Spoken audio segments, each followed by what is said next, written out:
I'd like to recommend a slightly different format. You will have a chance to meet our speakers informally at the reception after, and there, of course, perhaps for not too long, you can actually ask your own personal questions. However, what I'd like to do now is ask the speakers to give a 1-minute summation after having heard all the panelists to give their final point of view, which I think would be a nice aperitif before dinner. May I ask them the same order of the speakers in which we started? I guess it's difficult to summarize in 1 minute. It took me quite some time to say before. There were some questions asked which are up here, and I'm going to be staying afterwards so that the people who asked me those questions can come and ask me personally. I'd be glad to answer them. I suppose the basic point that I was trying to make in the report I wrote and in the speech that I gave is that Nazi war criminals in Canada should be brought to justice, as should all war criminals and all criminals against humanity. We should use Canadian standards of justice, but we shouldn't allow the matter to pass over. We shouldn't do nothing about the matter. I feel that it's important to remember what happened for the sake of the victims and for the sake of ourselves and for the sake of the Canadian justice system. That's all I would say by way of summary. Thank you. Well, I think it's very important to react. I would urge all of you to make a pledge to yourselves and to everybody concerned to react at least once a month.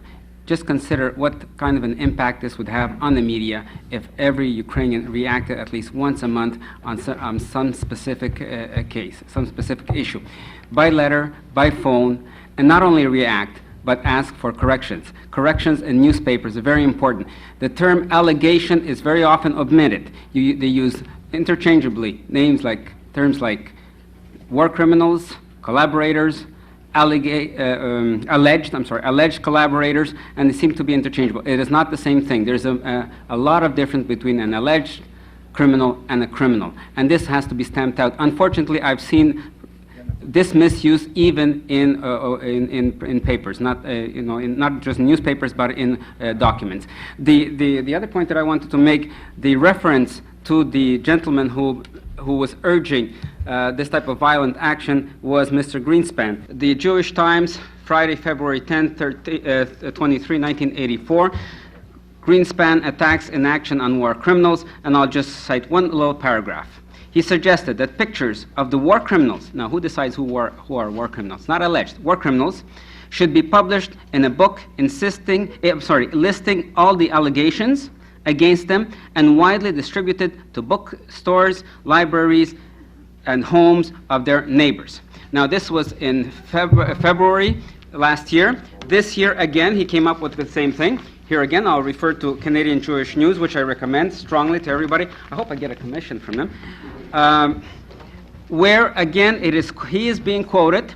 I'm finishing. He is being quoted, and also he is being criticized, and I'd like to applaud Milton Harris, the president of the Canadian Jewish Congress. He is being criticized Greenspan is being criticized for advocating this type of action. I think that we have to react. Thank you.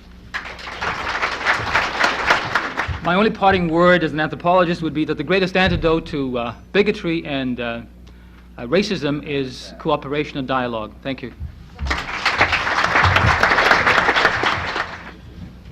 The Ukrainian SSR was the sponsor in the United Nations of the resolution that Zionism equals racism. None of our Ukrainian organizations in the West ever took a stand on this. This is disinformation that's spread not by the KGB but officially. Unless we have the ability and the willpower to take a stand and show that this is disinformation, does not represent the views of the Ukrainian people, we will always be a target for Soviet disinformation. And I believe that the Ukrainian community today and throughout the world, the Ukrainian diaspora, if you will, has to respond to this type of attack on every point immediately and factually. Thank you.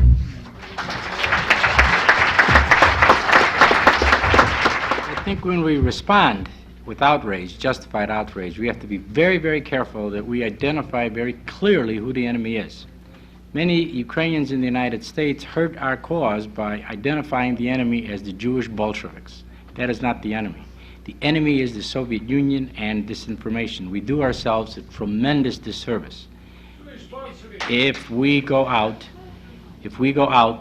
and say that they are the Jewish Bolsheviks. We have to be very careful that we deal properly with some of the weirdos that we have in our communities.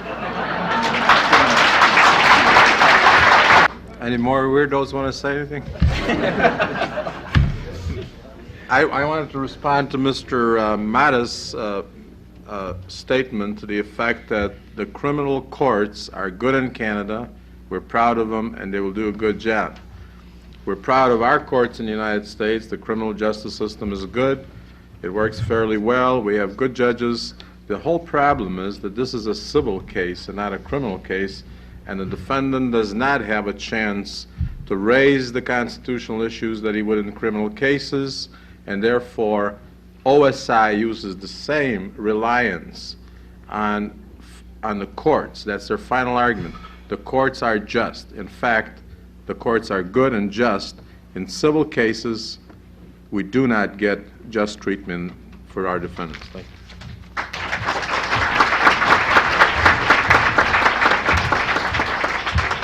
Before I thank our panelists, I'd like to say a few words here very briefly. I see someone's already on the floor from exhaustion. I'm not sure. I'd like to announce that for those people interested in any action on behalf of the Ukrainian-Canadian Committee, Mr. John Grigorovich has in fact sent a note to me saying that a meeting is going to be held next week sometime. Mr. Grigorovich, maybe you could raise your hand. If anyone is interested to find out more details about what the Ukrainian-Canadian Committee plans to do in this whole affair, please see him after the meeting, hopefully during the reception where everyone will be. I'd like to say, perhaps in conclusion, that this was a very modest but sincere effort on the part of many individuals, and we hope that in fact you have shared with us information and also a new perspective on what should be done in Canada, based on experience in the United States and based also on the facts that we've heard all day. This effort would not have been possible without your attendance. Also, I'd like to thank all the speakers who at very short notice, within 2 weeks, agreed to drop almost everything except their flus and their colds and other illnesses, and to come at a moment's notice to speak to us, to give us some help in trying to decide on which way forward in this whole situation. I'd like to in fact, thank Mr. Luhovy and Zoriana from Montreal and the camera crew that came as well and did such a professional job in fact, videotaping and making this potentially available to a much larger group of people.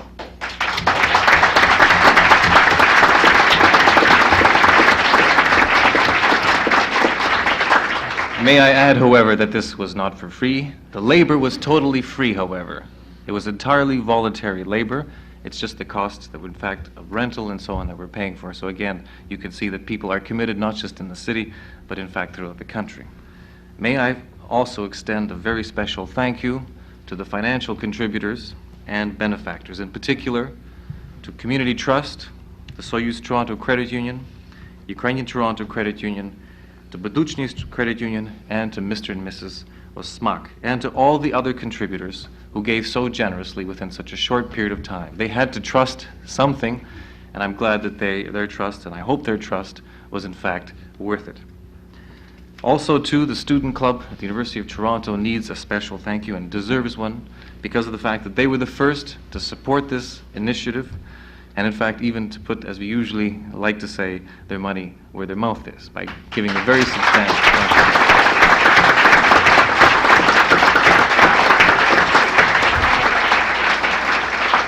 May I also thank the people that advised us in terms of dealing with the media and the press. This is very green to people like me and to others. We should perhaps know more about it. In fact, as Roman has suggested, maybe in fact we should all learn much more about it. Also to St. Vladimir's Institute, that also was very kind in offering us the facilities. So you can imagine the logistical problems here. We never had any trouble, but only cooperation. And again, I'd like to thank St. Vladimir's for this. Again, another community effort sponsored by St. Vladimir.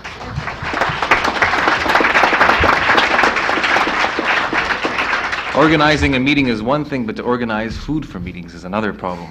And our caterers, too, contacted at the final moment. In fact, I got hold of Mrs. Yurka in Florida. I think it was on Wednesday.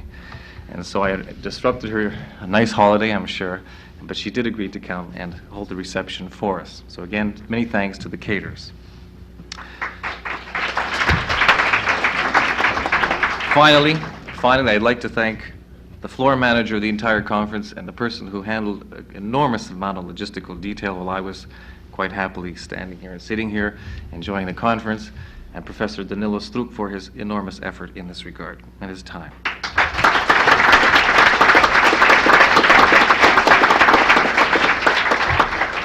So may I thank all the speakers again on behalf of you, and may I in fact thank you on behalf of all the speakers for showing such interest and inviting you to a more personal discussion during the reception next door. Thank you very much for coming.